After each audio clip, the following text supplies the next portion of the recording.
Hi hello welcome to my channel. അപ്പൊ എല്ലാവർക്കും സുഖമല്ലേ? അപ്പൊ നമ്മൾ ഇന്ന് ഉണ്ടാക്കാൻ പോകുന്നത് എന്താണെന്ന് അറിയാമോ? ഒരു അടിപൊളി മുളക് ചമ്മന്തിയാണ് ഉണ്ടാക്കാൻ പോണത്. ഇത് മുളക് ചമ്മന്തിയാണ് ഉണ്ടാക്കുന്നത്, പക്ഷെ അതിലൊരു സ്പെഷ്യൽ ആയിട്ട് ആഡ് ചെയ്യുന്നുണ്ട്. നല്ല ടേസ്റ്റി ആയിട്ടുള്ള ഒരു ചമ്മന്തിയാണ്. ആ ചമ്മന്തി ഉണ്ടെങ്കിൽ നമുക്ക് എന്തോരം വേണമെങ്കിലും ചോറ് കഴിക്കാം, അത്ര അടിപൊളിയാണ്.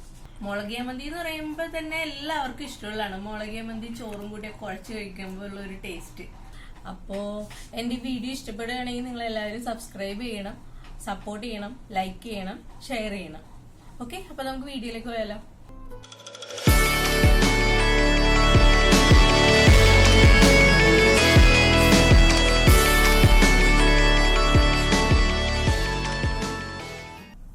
അപ്പൊ നമ്മുടെ ചമ്മന്തിക്ക് നമുക്ക് വേണ്ട സാധനങ്ങൾ എന്തൊക്കെയാന്ന് നോക്കാം.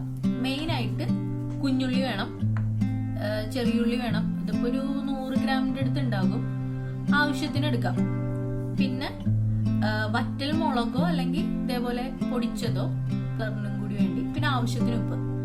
നോർമലി ഇങ്ങനെ നമുക്ക് ചമ്മന്തി ഉണ്ടാക്കാം. അത് കൂടാതെ ഇനി നമ്മുടെ മെയിൻ സാധനം, സ്പെഷ്യൽ ഐറ്റം ഉണ്ട്. അതെന്ന് പറഞ്ഞാൽ തേങ്ങാപ്പാലാണ്. ഇത് തലപ്പാലാണ് എടുത്തു വെച്ചിരിക്കുന്നത്. ഇനി നമുക്കത് എങ്ങനെ ഉണ്ടാക്കണേ നോക്കാം. ഇത് ആദ്യമായിട്ട് നമുക്കൊന്ന് മിക്സിയിലൊന്ന് ഒതുക്കി എടുക്കണം. ഇതെല്ലാം കല്ലിൽ ഒതുക്കാൻ പറ്റുമെങ്കിൽ അതാണ് കുറച്ചും കൂടെ ടേസ്റ്റ്. ഇപ്പൊ മിക്സിയിലാണ് ഞാൻ ചെയ്തെടുക്കുന്നത്. നമുക്കിതിലേക്ക്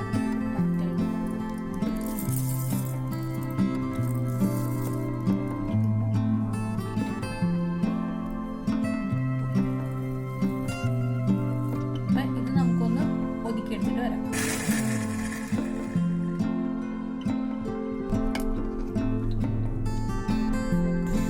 ആദ്യം പാന് നടപ്പത്ത് വെച്ചൊന്ന് ചൂടാക്കാം.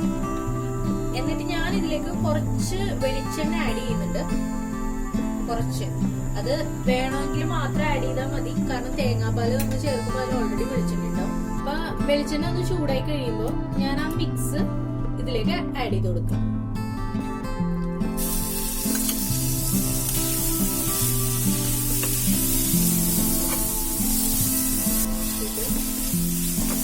വെളിച്ചെണ്ണയില് നന്നായിട്ട് ഇങ്ങനെ ഉരുക്കിയെടുക്കാം.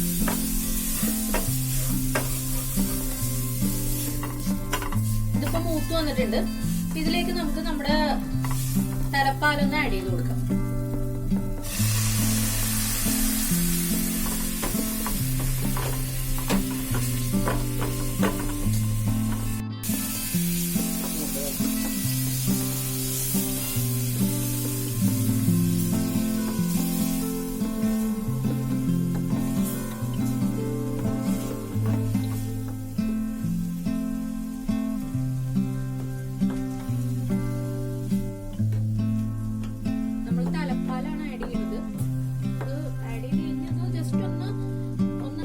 നമ്മുടെ മസാലയിലും പിടിക്കണ ഒരു ടൈം അത്ര മതി. അത് കഴിഞ്ഞാൽ നമുക്ക് എടുക്കാം. ഒത്തിരി ഡ്രൈ ആയി പോകേണ്ട കാര്യമില്ല.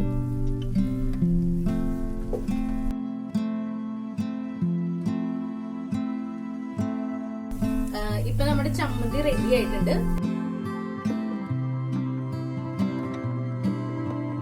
പിന്നെ നമുക്ക് സെർവ് ചെയ്യാം. എല്ലാവരും ട്രൈ ചെയ്ത് നോക്കണം, അടിപൊളി ടേസ്റ്റ് ആണ്. ഇത് ചമ്മന്തി ഉണ്ടെങ്കിൽ ചോറ് നമുക്ക് എന്തോരം വേണമെങ്കിലും കഴിക്കാം. വേറെ കറി ഒന്നും